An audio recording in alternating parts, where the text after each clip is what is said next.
এবং অনেকে বলতেছে যে সে যাই করুক সে তো মুরব্বী মানুষ, তার গায়ে হাত তোলা নাকি অন্যায় হয়েছে। তার গায়ে হাত তোলার প্রয়োজন নাই। সে যখন না বুঝবে তখন তো বাধ্যই তুলতে হবে। যেভাবে তাকে নীরব করা যায়, যেভাবে তাকে কন্ট্রোল করা যায়, সে তো মুরব্বীর পর্যায়ে একরকম বেয়াদবি বেশি বেশি বাড়াবাড়ি। আমরা কেন একটা মুরব্বীকে, আমাদের দাদার বয়সের, বাবার বয়সের, নানার বয়সের লোকের গায়ে কেন হাত তুলবো? এটা তো ঠিক না। অযথা কেউ কারো গায়ে হাত তোলে, আর মুরব্বী মানুষকে আমরা অবশ্যই সম্মান করি। আর এটা এটা এটা কেউ যদি এটা ফুললি আমরা আগে জানতে হবে যে আসল ঘটনাটা কি হয়েছে। আমরা আসল ঘটনাটা না জানে আমরা হচ্ছে মানুষকে নিয়ে ট্রল করি যে হচ্ছে এই ধরনের এই কাজটা কেন করেছে, একটা মুরব্বীর গায়ে হাত তোলে। তার মানে একটা কথা আছে যে মুরব্বী যদি হত্যাও করে, মুরব্বী যদি নারীদের রেপও করে, সে মুরব্বীকে আমরা হচ্ছে সেভ করব, এটা না? নাকি এটা এটা ঠিক হবে? না না না, এটা মেনে নেওয়া যায় না। এই মানুষ এটা বলতেছে যে সে মুরব্বী, সে যতই অন্যায় করুক না কেন তাকে হচ্ছে মারাটা ঠিক হয় না। এটা কেমন ধরনের জনগণের বিচার? মারামারি একটা, আর এমনি দাবড়া দাবড়ি আর একটা। মার দিলে তো মুরব্বী মানুষ মার খাইতে পারবে না, হবে না, ওই সময় নাই। মায়ের কতগুলো বয়স আছে তো, এই মুরব্বী তো এখন মায়ের বয়স নাই। মুরব্বীর যাই হয়েছে দাবড়া দাবড়িতে হয়েছে, যেটাই বোঝানো হয়েছে। আসলে কিন্তু যারা ভুল বুঝতেছে, বোঝাটাই ভুল। যাদের এটা নিয়ে বাড়াবাড়ি করা বোঝাটাই ভুল আমি মনে করি। আমাদের বাংলাদেশে আসলে এক প্রকার কি হয় যে চিলে কান নিয়ে গেছে, আমরা সে কানটা চেক করি না, আমরা চিলের পিছে দৌড়াই।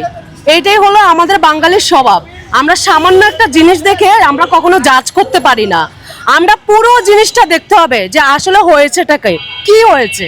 আমরা সেটা না দেখে সামান্য একটু জিনিস দেখেছি, আর আমি মহিলা বলে আমি তার গায়ে হাত দিতে পারবো না, এটা কেমন কথা? সে সে পুরুষ মানুষ, সে একজন মুরব্বী মানুষ, সে আমার গায়ে হাত দিতে পারে। এখন যদি আমার জায়গায় যদি তার মা থাকতো, তার বোন থাকতো, তাহলে মনে হয় ভালো হইতো। এটাই মনে হয় মানুষ বুঝাইতে চাইতেছে। এটা হয় না। কি কথা বলছি যে মেয়ে মানুষ অন্যায় অপরাধ করলো তাকে বুঝাইতে হবে, কথার মাধ্যমে, অন্যরকম ব্যবহারের মাধ্যমে তাকে বুঝাইতে হবে। তার গায়ে হাত দেওয়া যাবে না সম্পূর্ণ। বাজে কথা, আর বাজে কথা তো মোটেই না। এই সমস্ত গালগপ্প, বাজে আলাপ সালাপ, এগুলা দূর করতে হবে। কিন্তু বয়সে মুরব্বির লোকে একটা সিস্টেম আছে। দাদু আমি একটা কথা বলি, আপনি আমাকে ইসলামিক একটা জ্ঞান দিবেন, সেটা কি আপনি আমাকে বাজে কথা বলে মানে ইয়ে করে বলবেন, নাকি সুন্দরভাবে আপনি আমাকে ইসলামের দাওয়াত দিবেন? কোনটা? ওটা সাদরে আদরে, জ্ঞানে বুদ্ধিতে, সেইভাবে যেভাবে বুঝতে পারে, বোঝানো যায় সেইভাবে তাকে জ্ঞান দেওয়া উচিত বা বোঝানো উচিত আপনাকে। আপনি কি হুট করে একটা মানুষকে চেঞ্জ করে দিতে পারবেন? না না, আমি যদি না চাই, আপনি তো জোর করে আমাকে মানে ধর্মীয়র মধ্যে আপনি ঢুকাই দিতে পারবেন না, আমাকে চেঞ্জ করতে পারবেন না। আমি যদি চেঞ্জ হই, সেটা আমি আপনার সে আপনার সুন্দর ব্যবহার, সুন্দর কথা, সেটা আমার মাথায় আমি ঢুকাবো আস্তে আস্তে। আমি আস্তে আস্তে পরিবর্তন হবে। মানুষ হুট করে পরিবর্তন হয় না। সো মানুষকে হুট করে বাজে কমেন্টস, মানুষকে হুট করে বাজেভাবে হচ্ছে ইঙ্গিত দেওয়া, মানুষকে হুট করে অন্যের কাছে খারাপভাবে প্রেজেন্ট করা, এটা আসলেই ঠিক না। যারা সোশ্যাল মিডিয়া পুরো মানে হচ্ছে উত্তেজনা শুরু করে দিচ্ছেন, তাদেরকে বলছি সামান্য ওই যে বললাম যে চিলে কান নিয়ে গেছে, ওই হাত না দিয়ে আপনার চিলের পিছনে দৌড়ান, এটাই হচ্ছে আমাদের বাঙালি জাতির স্বভাব। সো আমার আর কিছু বলার নাই, যা বলার এই দাদু বলেছে। আমি দাদুকে অসংখ্য ধন্যবাদ। এমন এই ধরনের মুরব্বীদেরকে আমরা সম্মান করি, ওনাদেরকে বলে মুরব্বী।